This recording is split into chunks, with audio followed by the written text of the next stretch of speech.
Bom, meu nome é Américo Ramos, eu sou professor da Universidade Federal Fluminense, Departamento de Administração.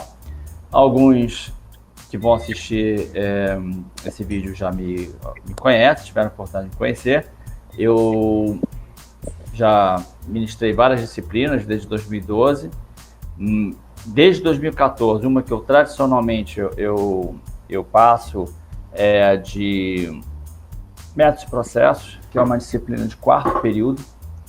Então, quem ainda não está no quarto período, quem está entre o segundo ou terceiro período, indo para o segundo para o terceiro período, indo para o quarto também, né, que até agora não começaram as aulas, então provavelmente não me conhece. Os mais velhos já me conhecem, porque já fizeram essa disciplina, e eu também sou coordenador de estágios, então, quando está mais para o final de curso, eu estou em contato com a maioria dos alunos, e com orientação também, orientação de TCC. Eu não sou coordenador, mas eu tenho basicamente um certo número de... Em geral, eu tenho 12 alunos sendo orientados por mim por semestre, né? Um na primeira parte, 6 na primeira parte, 6 na segunda parte. E desde o ano passado, eu estou começando agora com o primeiro período, né? Então, eu sou professor da disciplina de Teoria da Administração, que vocês já devem ter feito, a não ser que vocês estejam começando agora, não deve ser o caso, porque vocês são do diretório, pelo menos no segundo período vocês estariam. E então eu conheci o pessoal de primeiro que está indo para o segundo, né? E estou agora abrindo, né? Eu vou ter agora a oportunidade de conhecer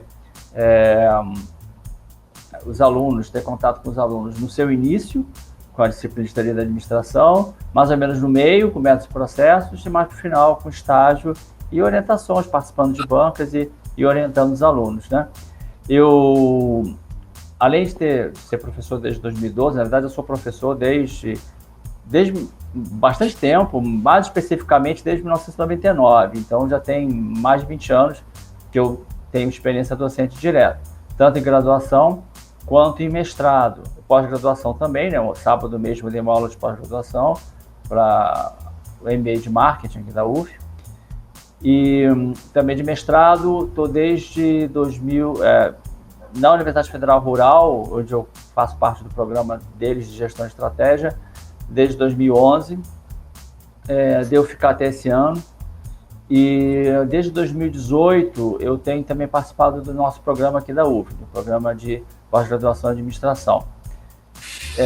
Além disso, eu estou com tenho experiência como administrador, né? Minha experiência profissional como um todo já é o suficiente para me aposentar, eu já dei a entrada na minha aposentadoria, mas desses 35 anos, 36, na verdade, 36, que eu tenho de experiência em empresas, em organizações, basicamente 30 foi como administrador, porque eu comecei como engenheiro, né? Eu fiz minha primeira graduação, as duas graduações foram na UF, a minha primeira foi em engenharia elétrica. E aí, depois de engenharia elétrica, eu cheguei a trabalhar na área, eu trabalhei numa empresa de elevadores, eu dimensionava os elevadores do ponto de vista eletrotécnico, de dimensionamento, motores também. E nesse meio tempo eu estava fazendo curso de administração na UF, né? Então eu sou um veterano de vocês, um super veterano, né? Já tem muitos anos que eu fiz administração na UF, mas tive a oportunidade, assim, praticamente os professores da minha época não foram os professores que viraram meus colegas, com exceção de um professor, um deles que eu até fui da primeira turma dele, ele já era super veterano quando eu voltei, né, como professor, mas ele já se aposentou, vocês não o conheceram.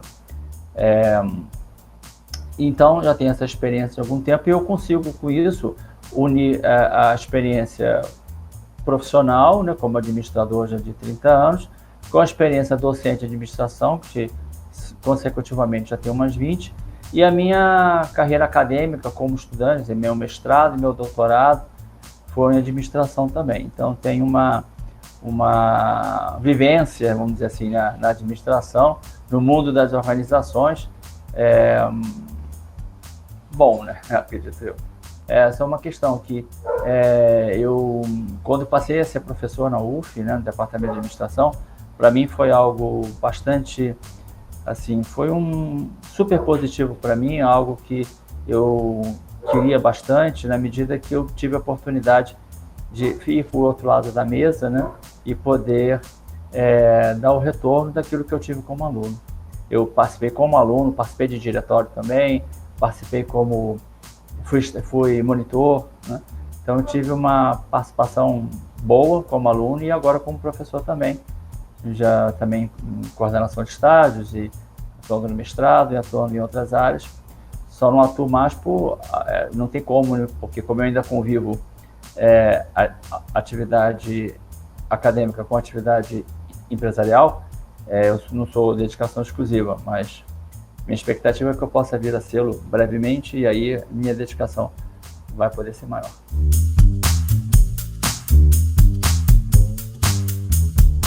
Essas perguntas, né, são relativamente difíceis, né, porque eu vou colocar minha percepção e vou estar muito longe de esgotar, né, assim como também nas outras perguntas que virão. Eu não vou elaborar uma lista, assim, não quero elaborar muito uma lista, porque vocês vão ver muito isso nas empresas e vão ver isso também na faculdade de alguma forma. Aquela lista das características essenciais de um bom gerente ou de um bom profissional disso ou daquilo, em geral, quando você vai olhar, parece que é um super-homem, uma super-mulher, não tem assim, não faz muito sentido, ninguém consegue ter tudo aquilo ao mesmo tempo, né? E é tudo uma conquista. E depende muito do perfil, das características das pessoas, né? Mas, de qualquer forma, eu vou colocar a minha percepção. Vocês vão ver isso melhor ao longo do curso, né? Mas você falou há pouco, não é só a questão do currículo, né? Dos cursos que eu fiz, mas também de outros fatores, né? Isso vai muito ao encontro do conceito de competência individual, né? O conceito de competência individual tem várias maneiras de explicar isso, né? Mas ele é uma que é relativamente antiga, que é você juntar aqueles conhecimentos que você tem, conhecimentos mais explícitos, que você aprendeu, que você pode pôr no currículo, ou que você aprendeu na faculdade, com outras questões, como habilidades que você vai desenvolver, como iniciativa, por exemplo, ou até habilidade de resistir à pressão, algo nessa linha, e atitudes também, né? Outras atitudes que você possa ter. Resumindo isso, porque às vezes é um pouco... O habilidade é como você faz, é muito voltado à experiência sua do dia a dia, né? O conhecimento nesse aspecto é algo mais de registrar, né? Do que você pôde aprender mais na forma de curso, na forma de algo que seja registrado. E tem atitude que vai muito no seu comportamento também, né? Muitas vezes a pessoa é um excelente profissional do ponto de vista técnico, mas ele não sabe se comportar, não resiste à pressão, ele é muito impulsivo, entre outras características, né? Mas uma outra forma que eu considero, até mais recentemente as pessoas falam um pouco mais sobre isso, é que a competência é você saber unir a qualificação ao desempenho. Então, que é basicamente aquilo que você estudou e você colocar na prática, você colocar na experiência. Fazendo uma comparação com um conceito que vocês espero que vocês se lembrem ainda, na física, a física você tem energia potencial e energia cinética.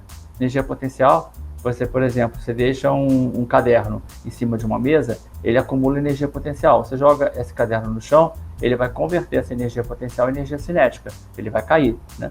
Então, a competência, ela é uma maneira de você converter a sua qualificação, aquilo que você tem de potencial, que você aprendeu, né, nos cursos, que você aprendeu mais teoricamente, conceitualmente, colocar isso na prática, ou seja, de movimento. Você vai colocar esse movimento, você vai fazer energia cinética.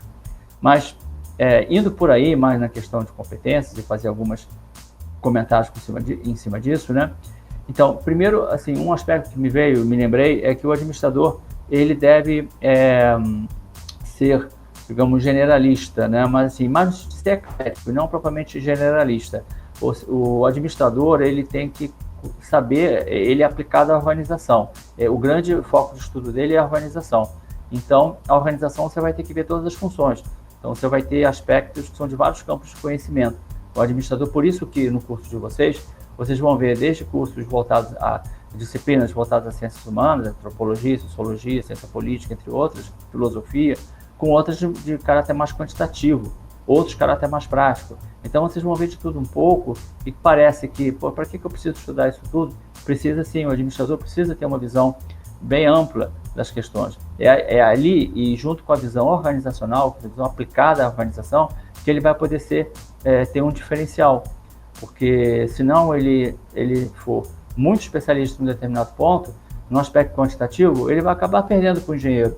Se for um aspecto mais psicológico, de comportamento humano, ele vai acabar perdendo para o psicólogo ou para o assistente social.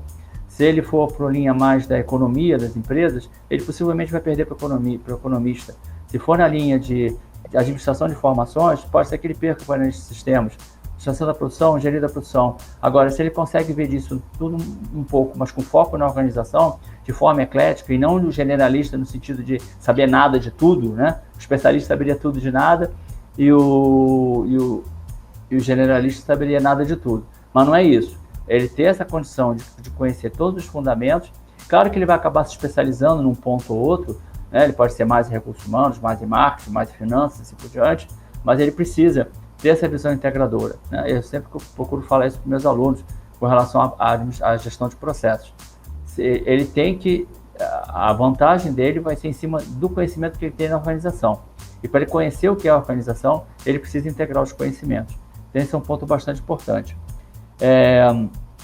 Então, ele tem que ter uma visão integral do que se relaciona. Ele tem que também, o administrador, ele tem que ser orientado para o próximo, ou seja, seja para o cliente, seja para o stakeholder, ou seja, a parte interessada, pode ser a sociedade, pode ser comunidade próxima, o próprio empregado, se ele for o proprietário da empresa, se ele for o gestor da empresa, né? Mas também colegas, equipes, parceiros e tudo mais. Ele precisa ser orientado para o próximo, precisa ser orientado para as suas capacidades, porque às vezes você vai na opinião do outro, sem fazer um raciocínio exato, e ver quais são as suas capacidades, quais são as competências que você tem, e em que você tem condições de agregar mais. Não que você, eu sou melhor em recursos humanos, eu vou esquecer de marketing, eu vou esquecer de finanças. Não é isso. Mas, como eu já falei anteriormente, a questão da integração. Mas, principalmente, você saber aquilo que você pode contribuir mais e você ser mais, enfatizar aquilo que você pode agregar e não ficar enfatizando muito naquilo que talvez você não agregue tanto, por perfil, por característica. Outra, além disso, para o aprendizado, até por conta de capacidades que você hoje não tem tanto, mas pode vir a ter, ou pode pelo menos melhorar, você tem que estar sujeito ao aprendizado contínuo. Você não pode, você tem que ter um livro até hoje bastante lido, né, que é o do Mindset, que é usando a questão da mentalidade. Você tem que ter uma mentalidade flexível.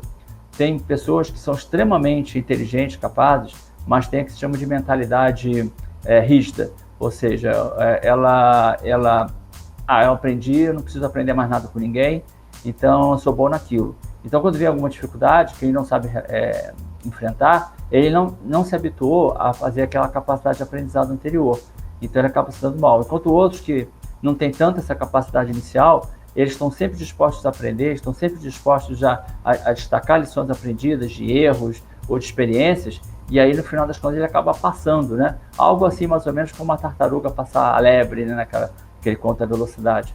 Então ele começa bem, mas ele pode perder o ritmo a partir da experiência de vida.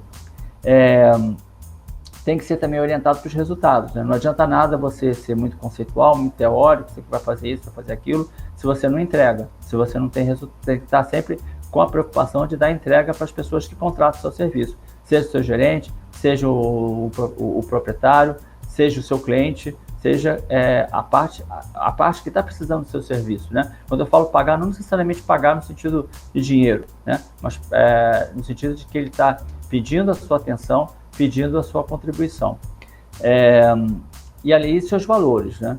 Porque de nada você... Pode até muita gente se dar bem durante muito tempo, mas chegar um ponto que ele vai se dar mal, em algum momento da vida, ou em alguma situação da vida dele, no sentido mais amplo. Que se ele não for orientado pelos valores éticos, ele vai pisar, né, no pescoço da mãe de todo mundo, e no final ele vai acabar perdendo os apoios, ele vai acabar perdendo a confiança das pessoas que trabalham com ele, nas pessoas que estão com ele. Recentemente, né, faleceu um executivo muito conhecido dos Estados Unidos, né, o Jack Welch. Ele foi executivo da General, foi o executivo principal da General Electric durante mais ou menos 20 anos, não me recordo quanto. Ele se aposentou em 2000 e pouco e, bom, morreu agora há pouco, morreu ano passado ou no início desse ano. E o Jack Welch, ele fazia a seguinte análise com relação aos seus executivos, né, executivos subordinados a ele. Ele, claro que ele queria convergir resultados e valores, mas se tivesse que escolher qual ele demitiria, né, aquele que mantivesse os valores, não desse muitos resultados, mas mantivesse os valores, ele considera que ainda dava para aproveitar, porque eu poderia treiná-lo, eu poderia melhorar as competências dele, porque um dos valores ele tem. Agora, aquele que dá resultado, mas à custa de questões éticas, ou seja, atropela os seus valores, esse para ele não tinha solução, esse era a demissão, né? Então, é importante você manter os seus valores, porque você pode conseguir muito no primeiro momento, mas você sempre corre o risco de ser descoberto em algum momento, você gerar não necessariamente a demissão, pode ser prisão, o que seja, mas em algum momento você vai perder com isso, né? Deve ser servidor, mas não serviçal, ou seja, você deve servir as pessoas com quem confiam em você, mas não serviçal no sentido de ser subserviente, fazer qualquer coisa, se jogar de um prédio, se assim ele quiser, né? Ele deve ele deve fortalecer, né, o valor dentro da empresa, deve integrar ações e decisões, e antes de tudo eu sou uma pessoa, antes de ser um administrador. Então, para eu ser um melhor administrador, antes tem que ser uma melhor pessoa. Então, eu tenho sempre que estar procurado a melhorar a mim mesmo. E preciso estar também, aí entre dois conceitos muito conhecidos, né, que são os seguintes, que hoje mais conhecidos, que é a resiliência e o antifrágil.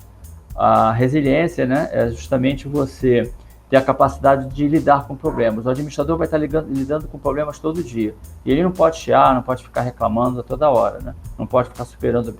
Ele tem que saber superar obstáculos. Ele deve saber voltar à forma anterior com relação à pressão que ele sofre, ou pelo menos próxima disso. Isso, mais do que a resiliência ainda, ele deve ser antifrágil. O antifrágil é um conceito do autor libanês Nassim Taleb, que ele cunhou em 2012, que ele vai além da resiliência. Quando você sofre uma pressão, você tem algum problema, você se torna ainda melhor. Então, aquelas pessoas, quero viver na minha zona de conforto, então eu não vou querer resistir a dificuldade nenhuma. Então, ele não cultiva anticorpos, né? Vamos dizer assim. Numa primeira dificuldade, que ele não tenha como fugir, ele vai acabar indo para o buraco. Enquanto, nesse caso, a antifragilidade não, ele consegue resistir, ele vai para cima, ele resiste às pressões e a supera. Então ele está sempre acostumado a se tornar mais forte ainda na medida que ele tem um problema, tem um desafio, né? Não considerar um problema, mas considerar sempre um desafio a ser vencido. Essa pergunta é difícil, né? Porque procurando pensar sobre ela, né? Primeiro conhecer a si mesmo, né? Porque o sucesso, ela vai muito naquilo que as pessoas pensam, até ampliam, né, no sucesso pessoal, e hoje as pessoas, até dentro do marketing, cada vez mais você é um produto, né? Então você acaba cultivando um produto, procurando reconhecer isso junto aos seus clientes, né, as pessoas que vão consumir você, e você acaba, muitas vezes, querendo passar um produto, assim como você quer vender um produto que, na verdade, não tem aqueles atributos. E, no caso, quando é uma pessoa, você quer passar alguém que você não é, né? Então, mas, ao mesmo tempo, cada um de nós tem particularidades, tem atributos, tem potencialidades incríveis. Cada um de nós é uma pessoa especial. Então, a questão não é você ser o que o outro acha que tem que ser. Você tem que ser você mesmo e trabalhar em cima de você mesmo. A partir daí, o sucesso que vai ser medido entre aquilo que você busca fazer e aquilo que você desempenha, né? Aquilo que você performa. Estou falando no sentido profissional, né? Principalmente. Mas tem mais chances de acontecer, né? Embora ela seja oriunda, ou seja, função, né, de muita coisa, de muitas variáveis, mas tem muito por aí, na questão do desempenho, mas em cima daquilo que você conheça, né? Então, algumas palavras-chave a gente poderia ter aqui, né? Uma que eu já falei, que é sobre o desempenho, né? Você tem que entregar, e esse desempenho passa também pelo trabalho. Existe uma frase que é muito, muito batida, eu não gosto muito de ficar usando clichês, mas alguns clichês são interessantes, pelo menos, de você conhecer, né? Sabendo fazer alguma abordagem crítica em cima disso. De que, bom, o sucesso, né?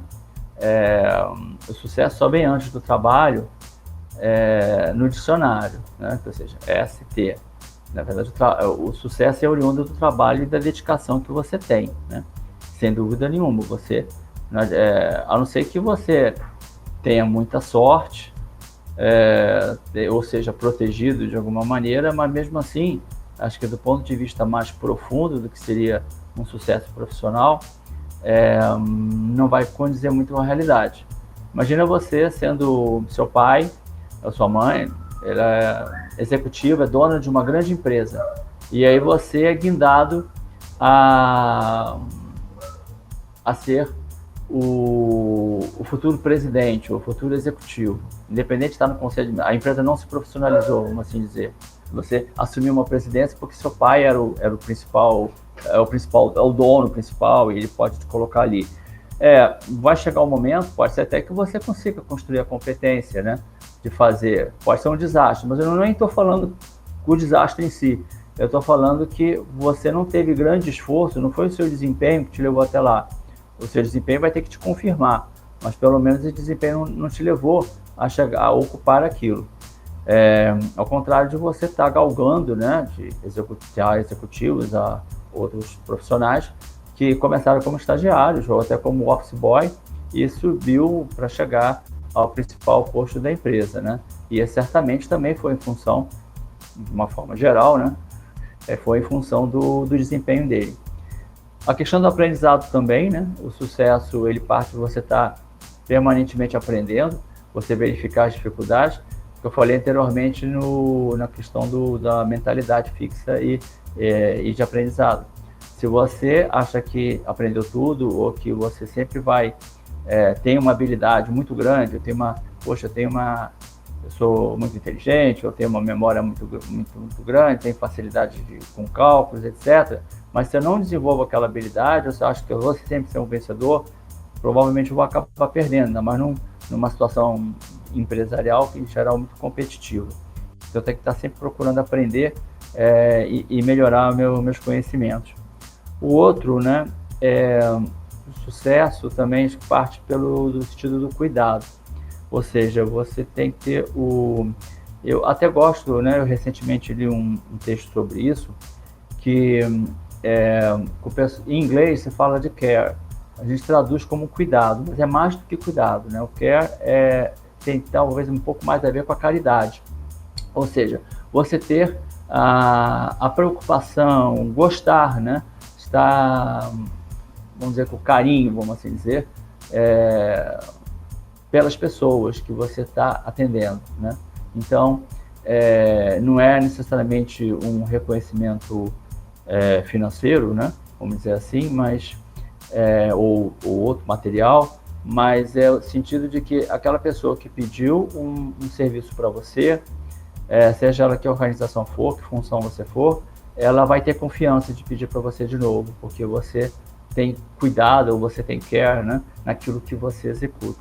E isso, do ponto de vista de sucesso profissional, tenho visto como cada vez mais importante. E aí, talvez em função disso, ajuda no reconhecimento, né?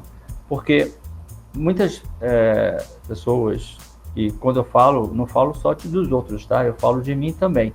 Muitas dessas questões que eu estou falando aqui, tem coisas que eu consigo, tem coisas que eu não consegui, tem coisas que eu estou na luta, né? Isso faz parte. Como eu falei, ninguém é super-homem, ninguém é super-mulher.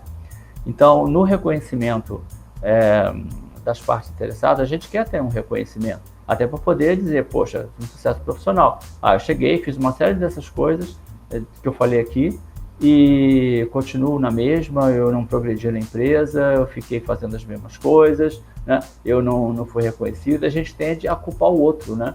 A culpar as outras pessoas, porque foi isso, porque foi aquilo, mas no final das contas é uma responsabilidade sua, né?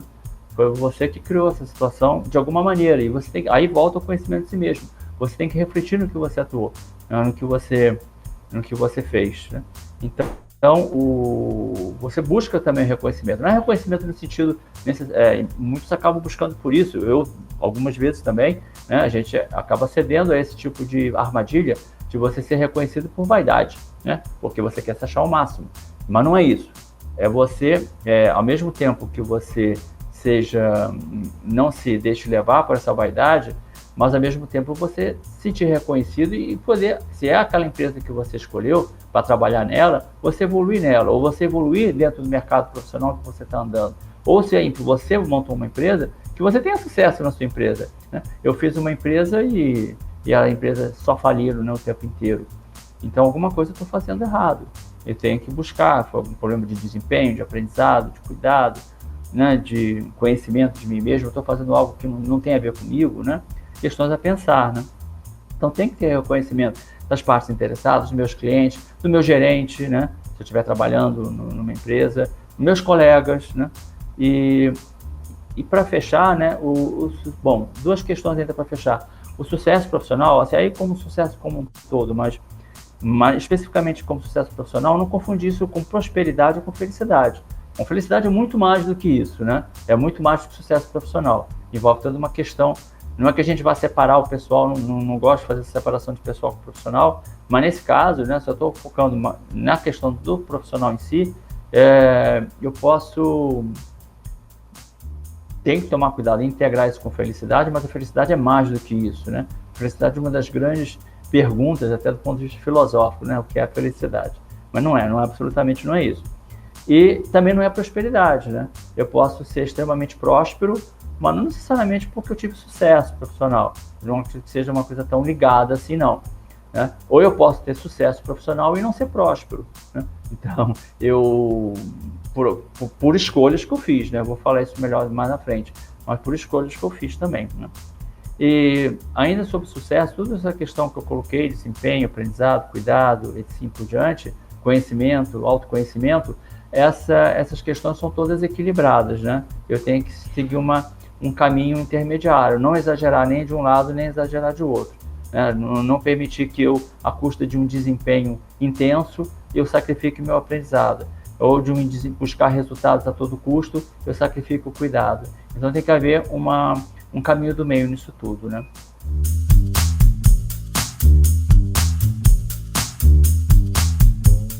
Pensa assim, que a carreira, ela é consequência das escolhas que você faz, tá? Porque eu vou dar um pouco o meu exemplo, tá? Eu, principalmente, como eu falei, há 20 anos, eu equilibro, né? Talvez equilíbrio seja, não é a melhor palavra, né? Mas foi a que me veio, né? Mas é você integrar, você ter a convivência da atividade acadêmica com a atividade empresa, que eu passei a fazer isso. E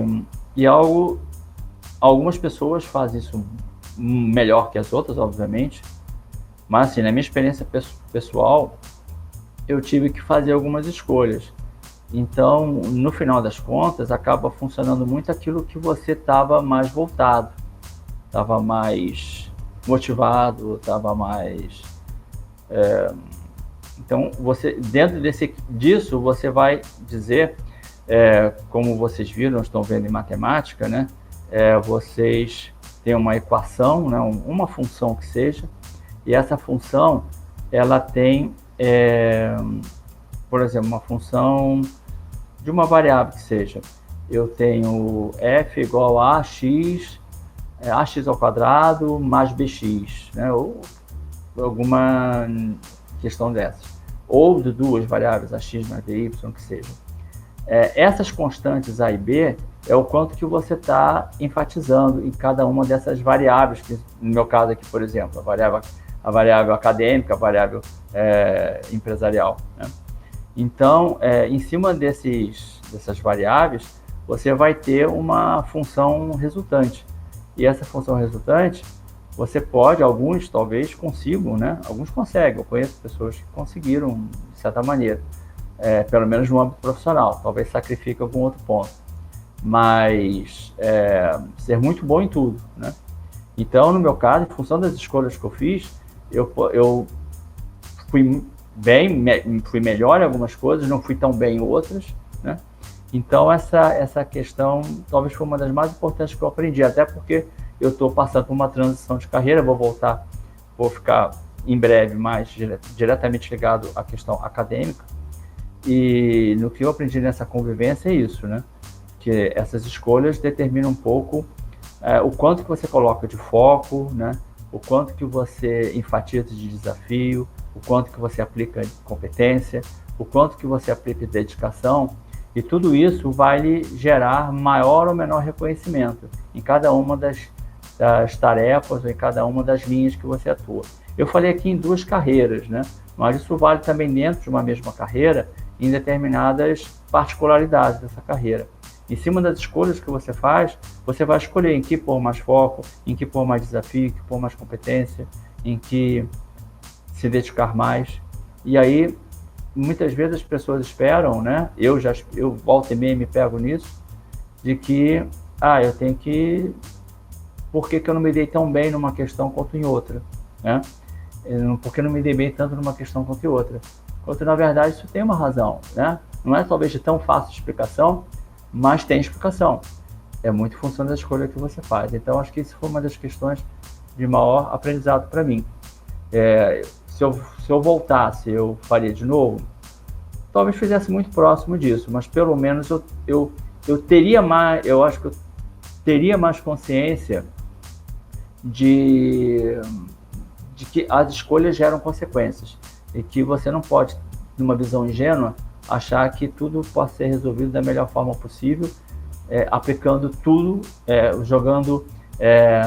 botando todos os ovos em todas as cestas, porque os recursos são escassos e seus recursos também não são ilimitados, né? Sempre tem como você aplicar.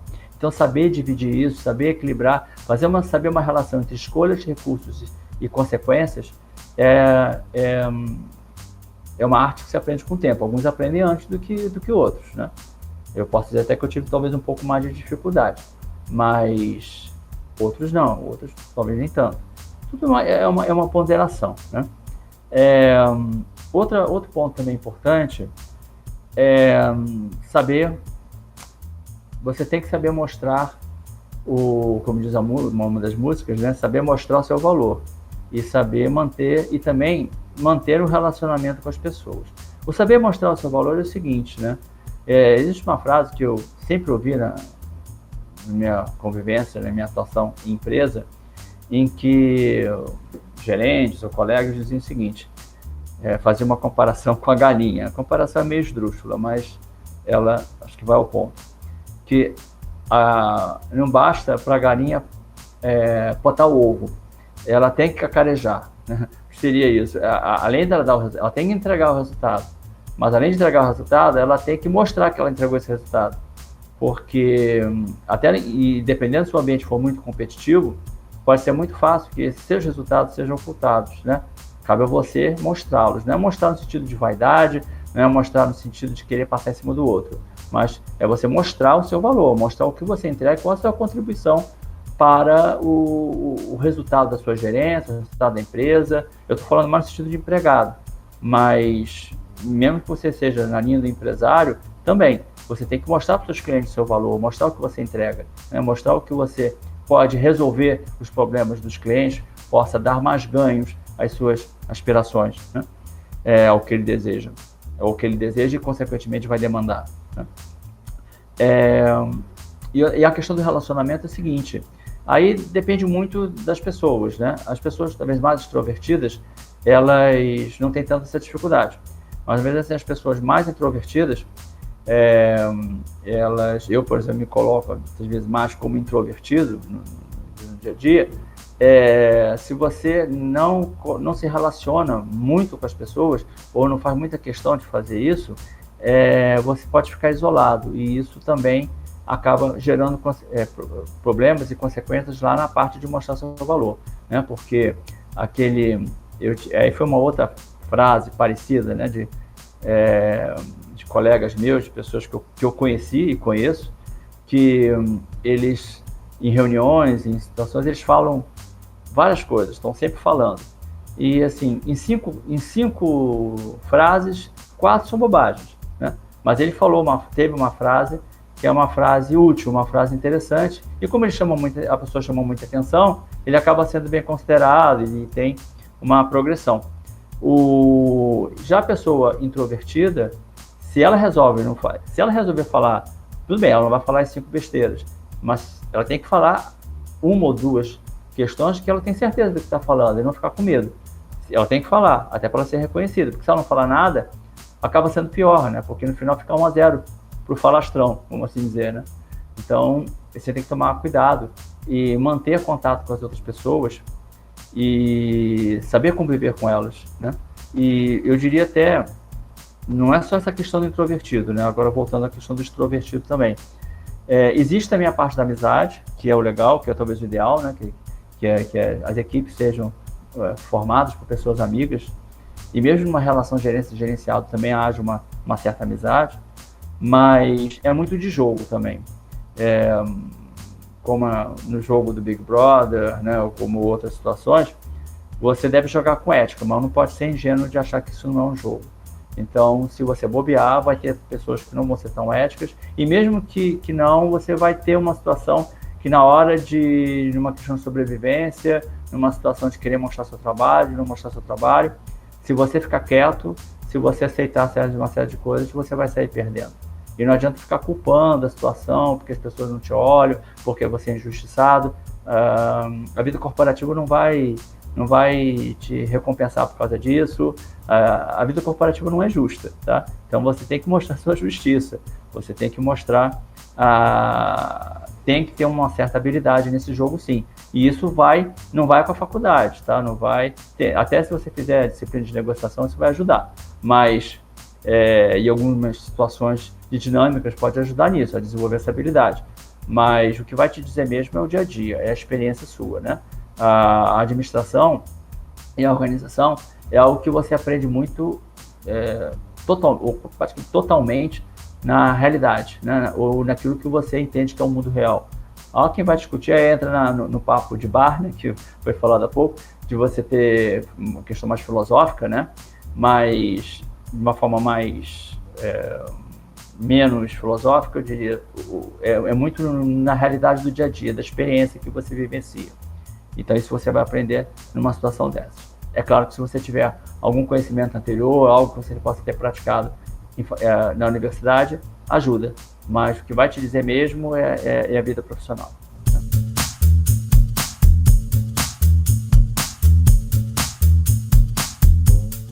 Acho que mais difícil de evitar os erros que você vê os outros cometerem, né? Já que a pergunta é que vê as pessoas cometendo, é os que você comete, né? Então, essas são mais difíceis, porque é como o trabalho de um consultor, né? É um trabalho até mesmo de um terapeuta. É muito complicado um terapeuta ou um consultor fazer um trabalho em cima dele próprio, ou em cima da sua situação, porque ele está emocionalmente envolvido. Então, é um desafio muito grande para essa pessoa. Por isso que você tem outra pessoa, que ele está vendo o outro fazer, ele se sente mais distanciado. Então, o mais difícil é esse, né? Porque você está emocionalmente envolvido e para você fazer, ou você tem uma outra pessoa te indicando, né, te ajudando, te dando uma orientação, ou você fazer um baita esforço de autoconhecimento e de melhoria contínua dentro de si mesmo, o que é possível, mas não é nada fácil, não é nada fácil não. E assim, eu vou falar também questão de erros, né? Eu até gosto mais de falar em erros meus, né? Muito disso que eu estou falando. Aliás, antes disso, são coisas que eu errei, né? Ou que eu ainda não consegui alcançar. Acho que são situações que eu enxergo, às vezes eu enxergo no plano da conscientização, mas não consegue converter totalmente para o campo de ação, né? Então, mas a vida, ela é ótima por conta disso, né? Ela se for vista dessa forma. Uma forma de você aprender, uma forma de você conseguir avançar um pouco que seja, né? Não, talvez não tanto quanto você gostaria, não tanto quanto você poderia, mas que seja um avanço. Então, com relação aos erros, muito do que eu falei nas perguntas anteriores, né, já, como falei, foram função de erros meus, inclusive, né, de questões que eu coloquei há pouco. Um que eu não acrescentei, acho que eu não falei ainda, é o senso de timing. O que eu quero dizer com isso? É a questão de você, por exemplo, você ter um determinado momento, você está numa empresa, vê as pessoas estão numa reunião, e as pessoas estão discutindo uma ideia, e essa ideia, por exemplo, você não fala. Você, puxa, o que as pessoas vão me criticar, a minha ideia vai ser absurda, as pessoas vão fazer um monte de perguntas, eu vou tremer, eu não sei como me comporto em público, e aí você, por inibição, deixa de falar. Então você não teve aquele senso de time para poder intervir. Se você falasse, você poderia ter sido reconhecido, as pessoas, poxa, legal, a ideia é boa, né? Podia ser ruim, mas que fosse, mas você teria a chance de falar uma boa ideia e ser reconhecido. E tem o oposto também. Ou às vezes na mesma reunião você realmente sair falando toda hora sem ouvir as pessoas, então você passa sendo muito impulsivo, ou até numa situação de trabalho, você reagir com alguém, você ter uma abordagem, você estourar em cima, por exemplo, de um colega, ou então estourar em cima do seu chefe. Eu vou dizer, eu pelo menos 2 vezes, assim, depois eu falei, eu não sabia onde me enfiar a minha cabeça, porque eu tive reações extremamente infantis de explodir em cima de 2 gerentes em momentos diferentes, né? Eu estava me sentindo muito pressionado, muito estressado, e foram 2 gerentes que eu até considero, dentro dos meus gerentes, os gerentes que mais me instigaram a me desenvolver, né? Mas tinha esse lado, porque eram muito exigentes, e muitas vezes nessa exigência, por 2 vezes eu fui impulsivo e estourei, né? E não tive maiores consequências, não tive consequências assim, nenhum caso, nenhum outro. Talvez o próprio gerente tenha percebido que tenha avançado demais, né? Ou que tenha pressionado demais. Mas eu fui absolutamente, totalmente errado. E em determinadas situações, isso pode custar uma demissão, pode custar um total descrédito. Então tem que tomar muito cuidado de você não falar besteira, não falar errado na hora errada, mas ao mesmo tempo você não deixar de falar, você escolher o melhor momento e equilibrado, né, do ponto de vista emocional, não só racional, mas principalmente emocional, é um ponto importante. E quando a gente está no início de carreira, tem uns que conseguem mais facilmente, mas tem outros que não, né? Até em estagiário mesmo. Muitas vezes o estagiário também acha um absurdo certas coisas, começa a discutir e tudo mais. Mas assim, não é confundir você ser impulsivo, falar bobagem, ou você pessoalmente reagir dessa maneira com o questionamento. O questionamento deve existir, você deve questionar, mas questionar numa forma que não agrida do ponto de vista pessoal, né? Então esse é um ponto que eu queria chamar a atenção, além daqueles que eu falei anteriormente. E há outros também,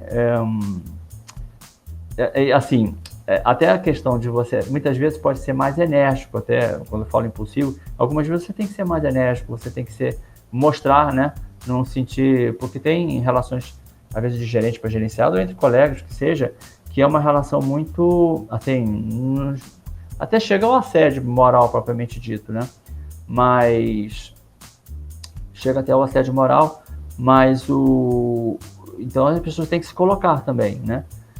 E tem uma situação de futebol, e uma situação muito antiga, talvez alguém tenha visto, mas eu vou contar a história.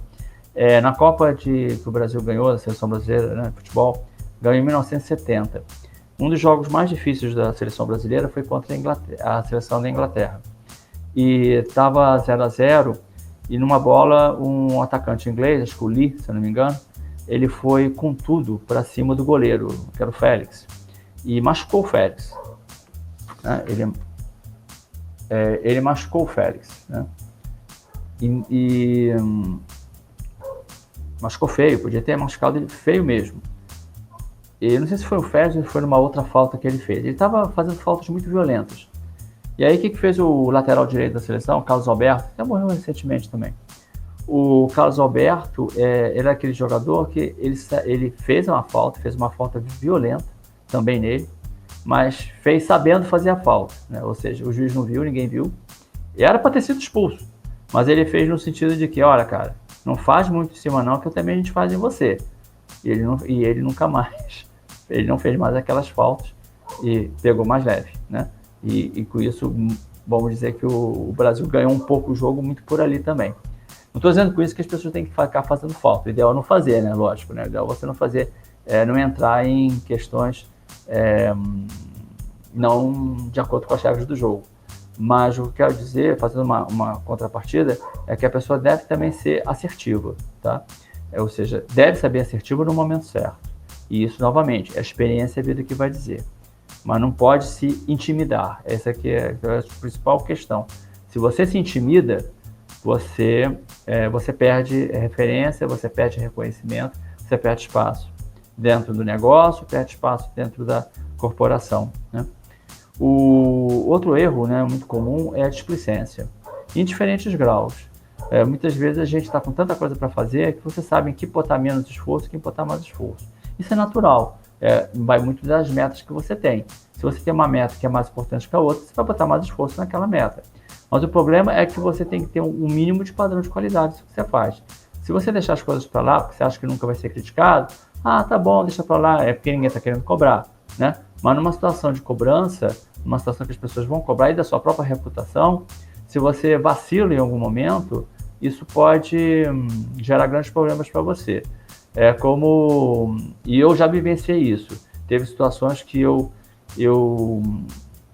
na verdade, deveria ter resolvido esse trabalho de uma outra maneira, eu deveria ter negociado uma outra forma de atuar naquele trabalho, ou então eu deveria ter aprendido mais aquela questão. E no final das contas, eu acabei deixando isso um pouco de lado no meu trabalho. Eu fui displicente, em certa medida. E aí eu levei uma reação de um colega, de um outro colega de trabalho, em que aí a questão do jogo, né? Nem sempre o jogo é limpo nesse caso, e ele não jogou muito limpo comigo. Ele jogou no ventilador, né? Tudo aquilo que eu tinha feito por erro meu também, mas aproveitou para poder esconder os dele, para poder ficar bem na fita e eu ficar totalmente mal. E eu tinha vários aspectos, resultados positivos, acabei por conta daquele resultado negativo que ele fez, e que eu fiz, né, o que ele acabou propagando, eu tive muito trabalho para reconstruir uma questão de reputação, uma questão de imagem, tá? É aquela famosa história, para construir é difícil, para demolir é muito mais fácil, né? Então, muito cuidado com essa questão da displicência. Às vezes você pensa que não está displicente, mas você pode estar displicente. E tem outros tantos, né? Você procrastinar, vou deixar rolar, não está me cobrando, né? Isso às vezes pode vir contra você. É parecido com a displicência, de certa forma. Não se atualizar, isso é um outro erro muito comum. Isso, talvez, para quem está começando, não é algo tão... A gente não sente tanto. Eu ouvia muito essa frase, mas eu não via tanta realidade quando eu comecei, porque eu tinha que me atualizar, porque eu tinha que aprender, né? Mas depois de um certo tempo... você vai conquistando expertise, você pode correr o risco de achar que você domina tudo. E no campo, a administração, como outras profissões, cada vez mais depende da tecnologia. E se você não se atualiza tecnologicamente, você não atualiza nos métodos mais recentes, mesmo que você tenha uma capacidade crítica de dizer, não, mas isso aqui o pessoal fazia, 20 anos atrás, só que fazia com outro nome, que seja, mas ele tem que estar atento a isso. E ele não pode dizer, nunca ouvi falar disso, né? Vou dar um exemplo que, assim, se fala muito hoje chamados métodos ágeis, de você agilizar a geração de ideias, agilizar a produção e tudo mais. Alguns daqueles conceitos são conceitos presentes, por exemplo, em gestão da qualidade, que se falava há 30 anos atrás, há 40 anos atrás. Claro que com outra roupagem, claro que com outro foco, né? Mas não quer dizer por isso que isso aí não vou querer saber o que fala da gestão ágil, porque dos métodos ágeis, porque aquilo é outro nome para uma coisa que eu já sei. não cai nesse erro. Tem que se atualizar, tem que saber do que se trata, porque se alguém falar de você, até para você fazer essa crítica, mas você tem que saber do que você está falando, né? Outro ponto também era com relação a outro que você fala muito, com relação ao design thinking. Muito do design thinking, alguns aspectos do design thinking estão presentes, por exemplo, num método chamado análise de engenharia de valor, que já existe há 30, 40 anos atrás, né? Mas, novamente, com outros focos, com outros pontos, mas você tem que conhecer o que cada um fala, o que cada método diz. E na medida que você busca conhecimentos, essa é a mensagem principal. Se você vai buscando conhecimentos ao longo da sua carreira, né? Vocês estão buscando uns agora. E não deixe de se atualizar ao longo do problema, até porque você se manter naquilo que você está sabendo. Porque aí você pode fazer as comparações. Se você não se atualiza, você corre 2 riscos. Ou pega o método novo, achando que é o novo e não é tão novo assim, ou você recusa saber o novo porque você só está acostumado com o velho, ou o nome que tinha antes. Você tem que se atualizar e tem que estar integrando o que era o novo, o que era o velho, e ir na essência do resultado. Não, prometer e não entregar, isso também é típico, tá? É melhor você não prometer, claro que você não pode ficar toda hora dizendo que não vai fazer, né? Mas muito cuidado naquilo que você promete, muito cuidado naquilo que você negocia em termos de meta, desempenho, porque se você não entrega, você vai ser massacrado, tá? E outra questão é não respeitar a si mesmo, né? Não respeitar a si mesmo no sentido de que você não vê o seu valor em você sempre se acha o pior, ou que você está querendo fazer uma coisa que não tem nada a ver com o seu trabalho, ou que não tem nada a ver com aquilo que você pode. Não que você não possa aprender, não é isso, mas que você esteja disposto a fazer vários trabalhos e assim, ser suficiente e não estar disposto a aprender, a desenvolver, mas com medo que o outro possa achar, que ele pode te tirar trabalho, de tirar reconhecimento.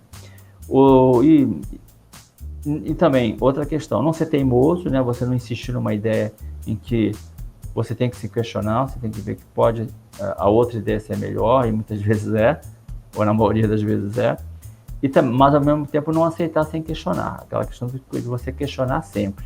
Você não pode ficar, não vou discutir com ninguém, não, vou aceitar, vou fazer, e não, você tem que questionar, vem cá, por que é isso? Por que você está querendo que eu faça esse trabalho? E a pessoa tem que explicar. Você pode se convencer ou não. Agora, chegar, dizer, não aceitar o que o outro está dizendo por teimosia, ou simplesmente aceitar porque ele é seu chefe, porque ele mandou fazer, a gente vai ver na empresa que acontece muito disso.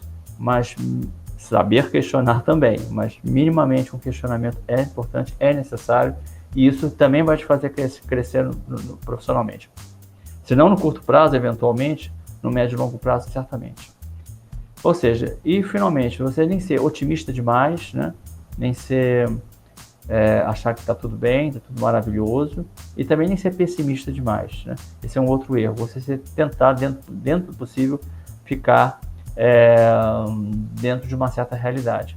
Existiam 2 figuras que acredito que vocês hoje não se lembram muito, ou se viram, porque pais e avós devem ter contado para vocês. Tinha uma situação que representa positiva, que era uma personagem, né, de uma história chamada Poliana, uma menina que ela tem um lado positivo, que ela vê sempre o lado bom das coisas, né, sempre o lado positivo das coisas, o que é bom, mas dentro de um certo cuidado, né? É claro que você tem que ver o lado bom para você poder melhorar, para você poder superar as dificuldades, não ficar assorbado pelo pessimismo, mas dentro do mínimo sentido de realidade, achar que vai dar certo, que vai dar, não é bem assim. E também tinha um personagem desanimado, muito antigo, coisa de 50, 60 anos atrás, que era um leão e uma hiena, né? Lion e Hard. Hard era hiena, a hiena era extremamente pessimista. Então ela dizia, de uma frase, era um bordão, né, do personagem: ó céus, ó vida, ó azar. Então tudo que vinha, trabalhos novos, situações novas, problemas, tudo para ela era o fim do mundo, né? Então é um outro erro que vocês devem não cometer, né? Procurar sempre ver, embora muitas vezes é complicado, né? A gente, várias vezes eu já caí nessa também, mas ao invés de ver um problema, ver um desafio, né? Ver uma forma, e se for realmente um problema intransponível, né? Dialogar, né, com seus gerentes, seus superiores, ou com seus subordinados, com os parceiros que você tiver, tem que discutir formas de dimensionar esse problema, né? poder transformar esse problema, de fato, em questões que possam ser resolvidas.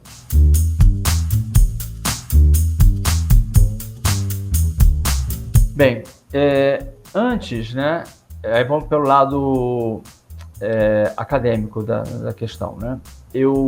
Isso eu já tinha ouvido quando eu comecei a minha carreira como administrador, antes mesmo de engenheiro, até de uma pessoa que ela fez exatamente aquilo que ela disse fazer, e ela foi alguém que, bom, depois eu falo um pouco sobre ela.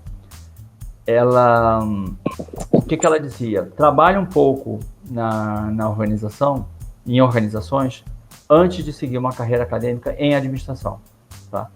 Por que isso? O administrador, né, o profissional da administração, em qualquer nível, inclusive no acadêmico, ele tem o foco às organizações, né, de qualquer tipo, administração geral, administração pública, o que seja, né? Então, não faz muito sentido eu estudar conceitualmente, academicamente, a administração, sem ter tido uma vivência, mínima que seja, e eu acho que não é nem mínima, acho que é uma vivência um pouquinho melhor, razoável de ser, em organizações. Ela não deve chegar, bom, vou fazer algo mais estereotipado. Me formei, não arranjei emprego, mal consegui um estágio ou outro, então, como meu CR é muito bom, sempre fui bem na faculdade, eu vou fazer mestrado, e vai passar, e vai continuar fazendo. E aí ele vai aprofundar em questões ligadas a ciências sociais, ciências, abordagens quantitativas e tudo mais. Mas na hora dele fazer a dissertação, na hora dele fazer a tese, no caso do doutorado, ele vai entrar, claro que ele tem que ser muito rigoroso do ponto de vista acadêmico, mas na hora de ver a organização em si, muitas vezes ele não vai ter a sensibilidade, não estou dizendo que não tenha nunca, tá? Conheço casos que não, mas que ele, em geral, não vai ter a sensibilidade de ver a organização, como é que ela funciona, como é que, tendo uma vivência dela. Então, eu aconselharia que antes tivesse uma experiência profissional, né? Pode ser uns 5 anos, pode ser um pouco menos, um pouco mais. Eu vou dizer no meu caso, né? Eu estou falando para a administração, tem outros campos que não, outros campos você pode, assim que acabar, sair fazendo mestrado. Entre a minha formatura, né? Eu vou dizer, entre meu começo de administração e o meu mestrado, eu levei 4 anos. Aí eu fiz 3 anos de mestrado. Entre o meu mestrado e meu doutorado, foram 8 anos. E fiz mais 4 anos de mestrado. 8 anos até poderia ser menos, né? É que no caso eu tive toda uma luta para conseguir fazer o doutorado. Mas ainda assim dentro de um certo período. E assim vai, posteriormente com pós-doutorado, e pós-doutorado já é diferente, né, um pouco a questão. Mas principalmente no mestrado, doutorado, se seguir essa carreira acadêmica, era bom você ter uma experiência anterior, né, ter uma experiência anterior à administração. Mas assim, você vai ver professores, eu conheço vários, né, e não invalida, né, são excelentes professores, mas na minha percepção, no meu entendimento, funciona bem você ter uma experiência. Eu vou dar o exemplo de essa pessoa que falou dos 5 anos para mim, era meu colega, ele foi meu colega durante muitos anos na empresa, mas ele fez o seguinte, ele ficou justamente uns 4, 5 anos, e aí ele fez o mestrado. Aí assim que ele fez o mestrado, ele conseguiu uma oportunidade de ser diretor numa empresa pública. Aí ele ficou como diretor algum tempo, depois voltou para a empresa original dele, e aí depois ele foi ser diretor, depois presidente de grandes instituições na área pública, né? Mas ele fez isso, e aí nesse meio tempo também, no intervalo dele entre direção de grandes organizações públicas, né? Ele fez o doutorado dele. Aí fez o doutorado, depois que ele acabou o doutorado, voltou. Aí depois que ele terminou essa experiência toda, ele agora está seguindo a carreira acadêmica. Ele hoje tem um cargo acadêmico importante numa universidade pública aqui no Rio de Janeiro. Ajuda muito quando você atua como professor, depois, né? Você ter uma experiência da organização, você pode equilibrar a experiência com o conceito, porque eu já falei em outras ocasiões, né? Um profissional, vamos chamar híbrido, né? Que é o meu caso, que envolve o lado empresarial e o lado acadêmico, ele é criticado dos dois lados, né? Pela academia, muitas vezes esse profissional, eu no caso, um perfil como o meu, pode ser visto como um pouco mais superficial.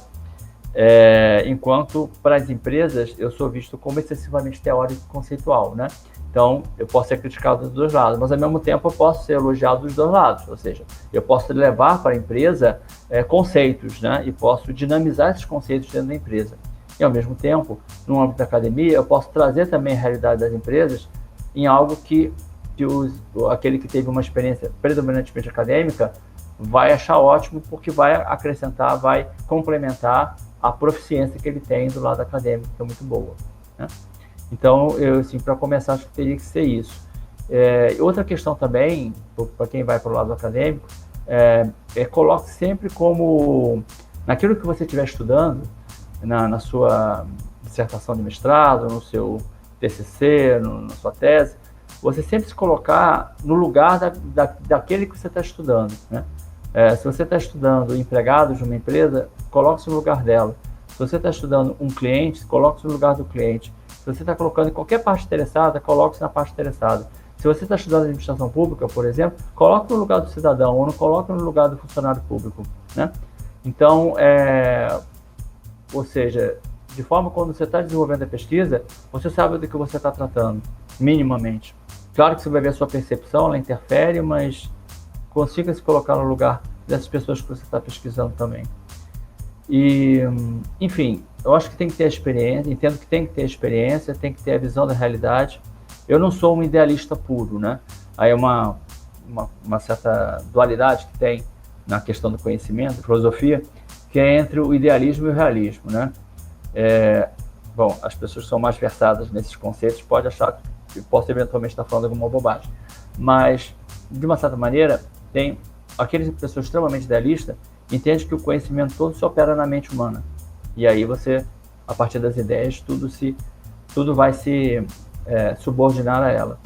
E outros que são mais realistas, né, eles veem que, na verdade, o conhecimento se faz a partir da experiência, né, e em cima da experiência que você vai abordar. Eu vejo um pouco de cada, na medida que, ao mesmo tempo que a vida é a vida real, você vai pegar a partir da experiência, a forma como você entende e percebe da experiência, ela é uma percepção idealizada da sua mente. Então, é um pouco de cada. Mas no caso específico da administração, para você poder idealizar, para você poder fazer teorias, você tem que fazer teorias e idealizar a partir de uma situação real, porque a administração vai por o fenômeno da administração, que a administração estuda, que o administrador estuda, é a organização, né? Seja ela uma organização pública, não governamental, organização empresa privada, empresa pública, o que seja, né?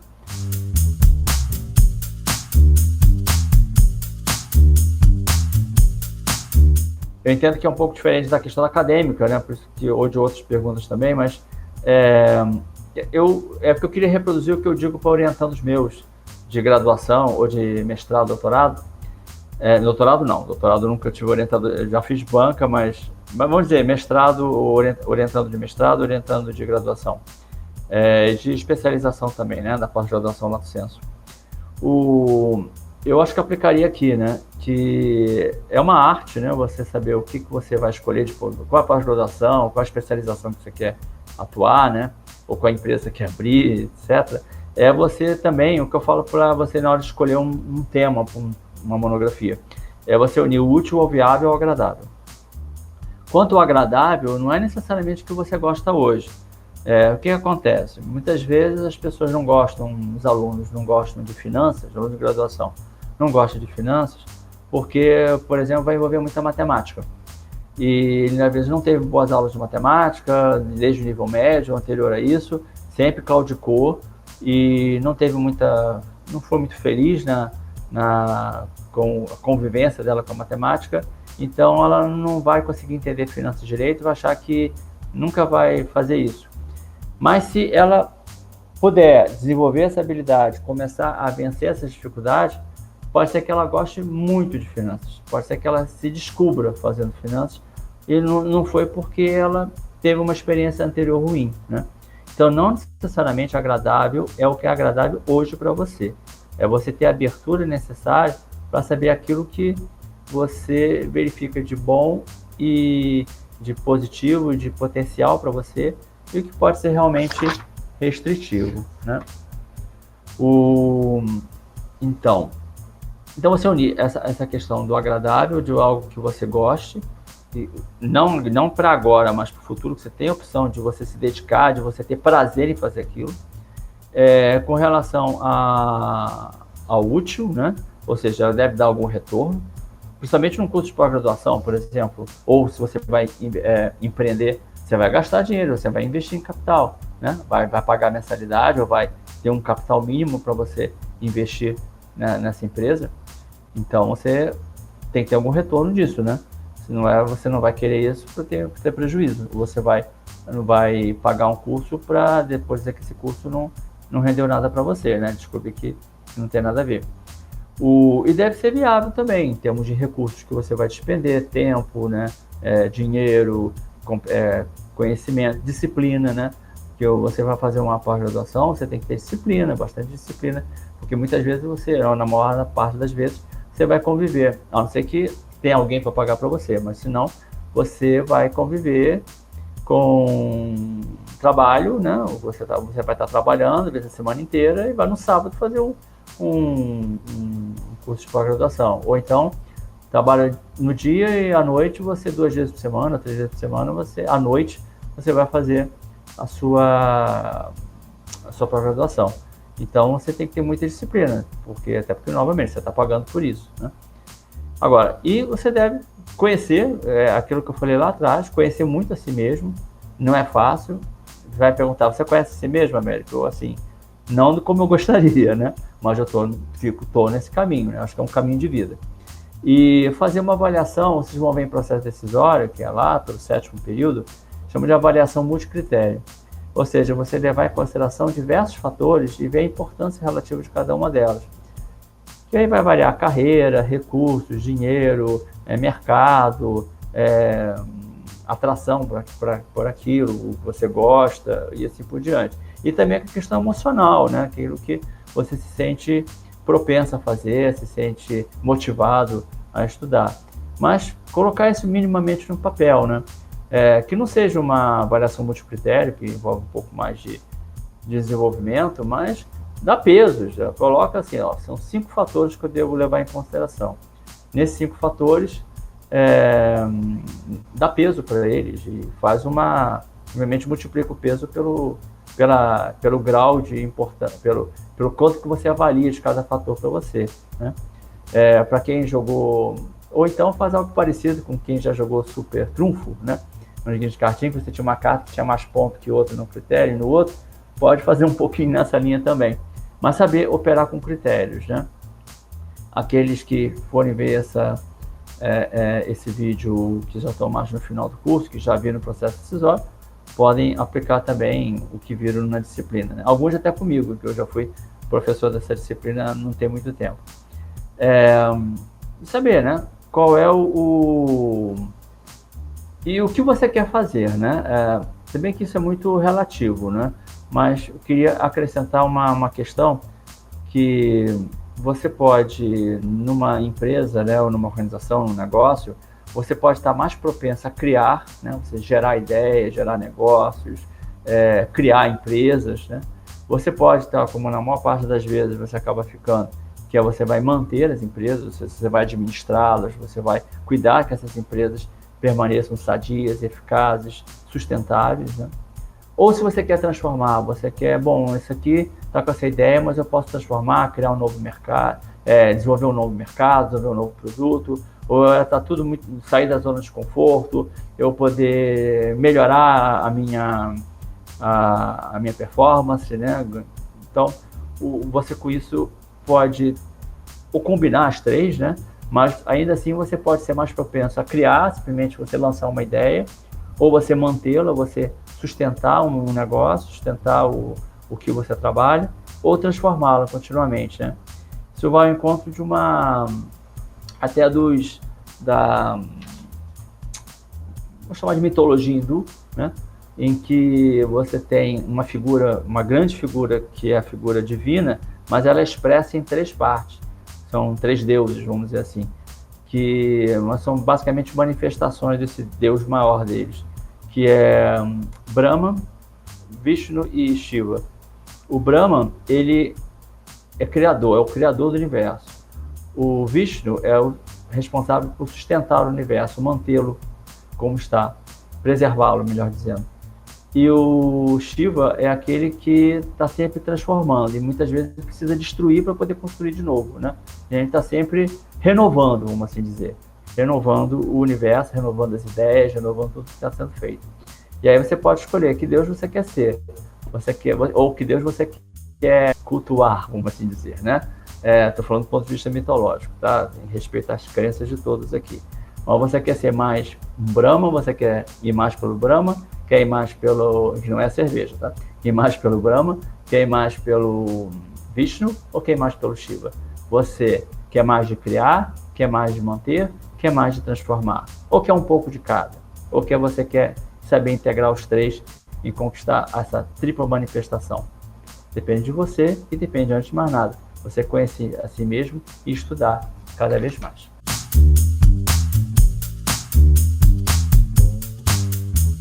Eu penso que todo mundo quer isso, assim, os alunos, os professores, todos nós queremos isso, né? O nome pode variar, né? Eu diria assim, talvez mais do que inovador, né? Mais importante do que inovador, eu diria ser crítico, tá? Crítico no sentido de saber questionar. Até para você poder fazer algo de forma diferente, você tem que saber questionar o que existe hoje. E se você não tem uma visão crítica, sequer de questionar o que existe hoje, você para inovar vai ser mais complicado ainda. Você pode estar até reinventando a roda, mas tudo bem, até pode reinventar a roda, mas ficaria melhor se você tivesse uma visão crítica, questionadora do que existe hoje, e não aceitar as coisas como são, né? Você pode simplesmente aceitar, muitas vezes você não inova, porque você conforma, você fica conformado com aquilo que existe hoje, né? Em suma, e assim, para ser crítico, né, fazer de forma diferente, e pensar assim, mais nas finalidades, ou seja, para eu poder inovar, né? Eu pensar, bem, o que eu quero atingir com esse produto? O que eu quero atingir com a minha saúde financeira? O que eu quero o que eu quero fazer como eu posso melhorar o ambiente das relações de trabalho? Como é que eu posso ser mais produtivo, né? Eu posso o importante é estar concentrado nas finalidades, estar concentrado nos objetivos, e não nos procedimentos que estão naquela empresa, né? O que vocês todos devem ter visto teoria da administração, em teoria da administração envolve a teoria da burocracia, né? Em que uma das questões que são levantadas são as chamadas disfunções burocráticas. A disfunção burocrática ela ocorre quando você coloca acima do objetivo, você coloca o meio. Você coloca um procedimento acima do objetivo. As coisas sempre foram feitas dessa mesma maneira, por que eu tenho que fazer diferente, né? Então, as pessoas pensam em inovar o processo, pensam em inovar o procedimento, o que é ótimo. Mas mais ainda do que isso, eles têm que pensar no objetivo. Para poder pensar no objetivo, o que eu quero fazer, eu posso melhorar meu procedimento. Ou seja, meu procedimento pode mudar. O importante é estar sempre atendendo as partes interessadas, aos públicos de interesse no que eu estou ligado. Cliente, sociedade, empregado, governo, fornecedores e assim por diante, né? Reguladores de mercado e assim vai. Então, o mais importante, então, até para você ter essa visão crítica, é estimular o pensar. E eu faço assim também minha culpa, como talvez alguns professores possam fazê-lo também, tem outros que conseguem ser muito mais felizes do que eu nisso, mas eu acho que tem muito a caminhar. Muitas vezes eu fico preso também ao conteúdo excessivamente, até porque eu fico preocupado com o seguinte, porque também tem esse aspecto, né? Você vai ser exigido no mercado, você vai ser exigido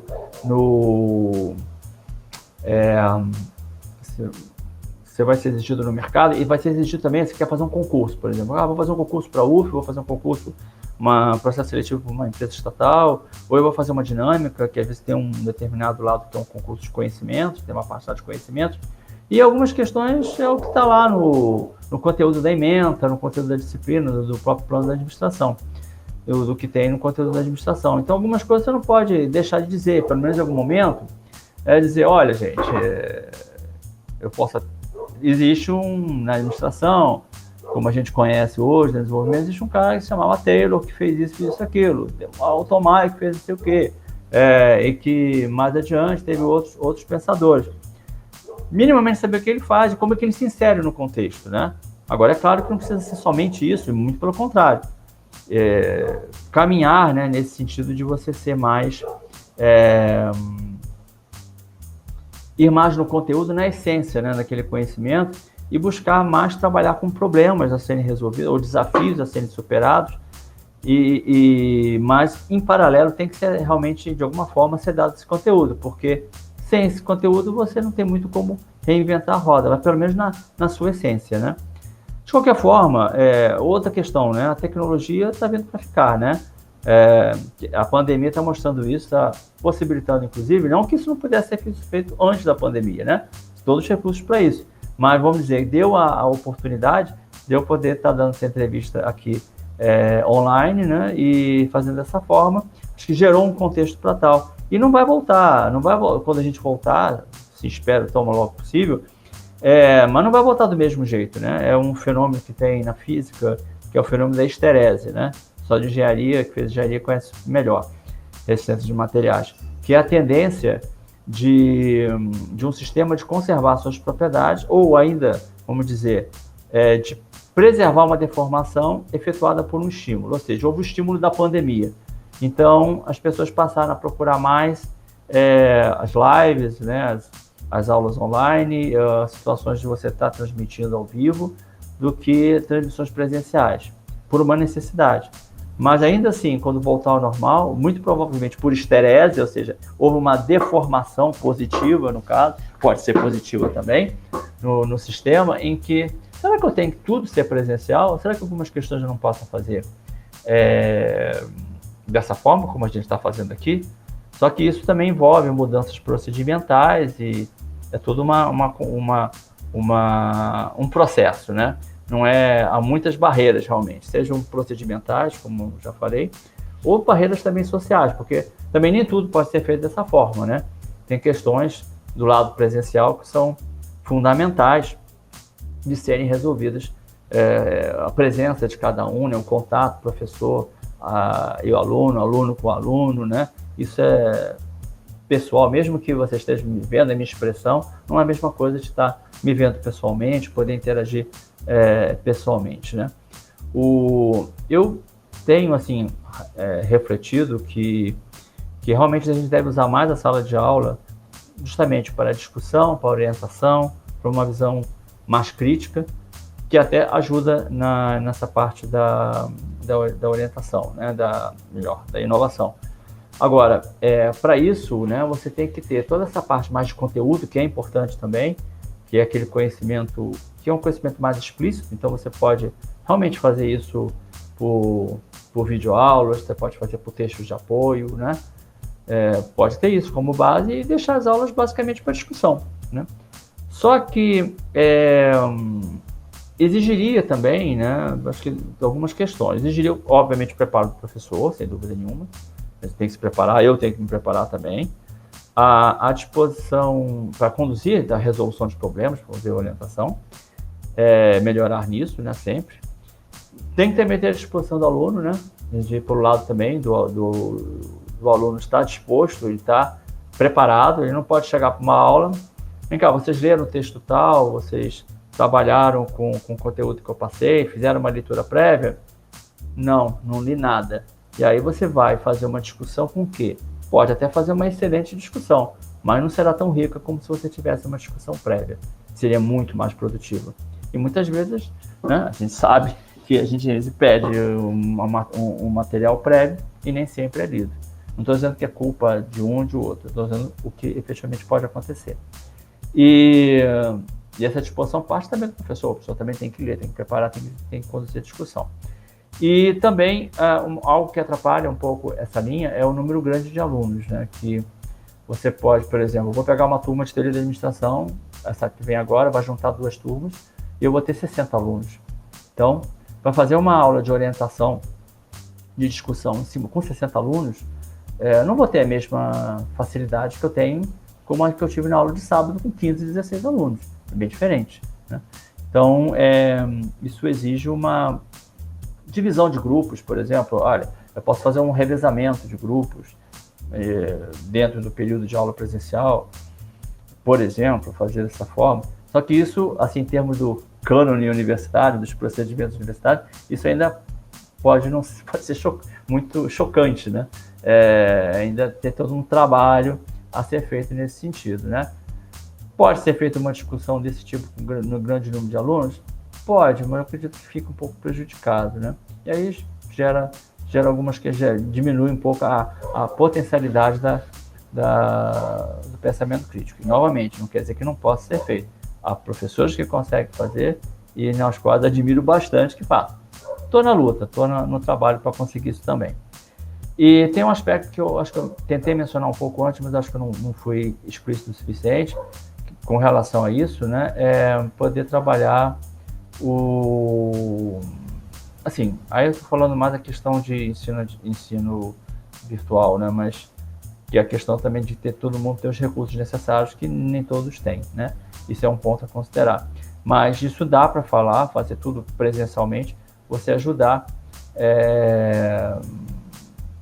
ao concentrar as aulas presenciais mais para discussão e para orientação, ter um suporte outro, né, de conteúdo, tem que ser feito também com cuidado de poder não gerar que possa ser todos possam ter acesso, né, ter acessibilidade para todos os alunos, independente dos seus recursos. Eu queria, então, agradecer a vocês pela oportunidade. Eu realmente, quando eu recebi esse contato, e até por conta desse contexto, né, nesses últimos semanas, eu investi muito, né, em começar uma experiência numa turma de MBA nossa, né, marketing no caso, de eu dar uma disciplina que eu começo o curso, e eu fiz uma orientação geral, eu consegui no caso, para mim, né, mas a gente está conseguindo como um todo, tem toda a minha equipe por trás, de viabilizar algo com características de um ensino à distância, mas não é um ensino à distância porque as aulas são, em vez de ser presenciais, essas aulas são transmissão ao vivo, né, por lives, vamos dizer assim. Lives de 8 horas, lives de quase esse tempo. E são gravadas para depois serem vistas com os alunos. Então, à medida que eu fui fazendo isso, eu fui vendo melhor o potencial que tem nesse tipo de comunicação. E por isso, aliás, todos estão fazendo, né? Está tendo são várias lives ao dia que a gente está sendo metido no dia a dia. Mas eu acho que quando a Suelen, vocês entraram em contato comigo, eu dei essa ideia pela Stephanie, né? A Stephanie passou para vocês, e fiquei muito feliz de ter sido acolhida, porque é uma maneira da gente poder ter um debate maior, né? Porque entendo que é muito importante haver essa discussão, haver esse debate, a gente ter a oportunidade de passar algumas questões, eu e outros professores, alunos egressos, como eu já falei, e assim, fico muito feliz de estar podendo começar essa experiência, ou estar ajudando no início dessa experiência, e espero que possa estar contribuindo nessa discussão e possa estar cumprindo os objetivos que vocês se propuseram aí para os alunos, né? Ter uma boa receptividade. Eu vejo isso muito importante para o curso, né? Muito importante para o curso de administração, como já falei com vocês, como eu fui aluno também, como vocês, desse curso. É algo que eu tenho um grande carinho, então é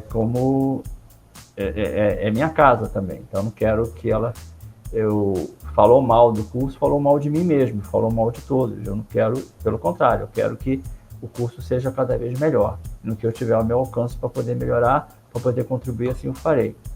E também a questão do diretório, como eu falei com vocês, eu fiz parte do diretório quando aluno, num determinado período, E eu, assim, é o diretório no qual eu, assim, ela tem várias funções, mas eu queria reforçar justamente o que vocês estão colocando, que é o diretório também ativo no papel de ajudar e não só de defender os interesses dos alunos, que é um papel primordial do diretório, mas no defender dos interesses dos alunos, também poder mostrar a realidade, procurar mostrar o melhor possível da realidade do aluno naquilo que ele vai trabalhar, dentro do mercado, dentro do Estado, né?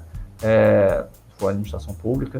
Então, das questões públicas, sociais e ter uma visão mais completa, né?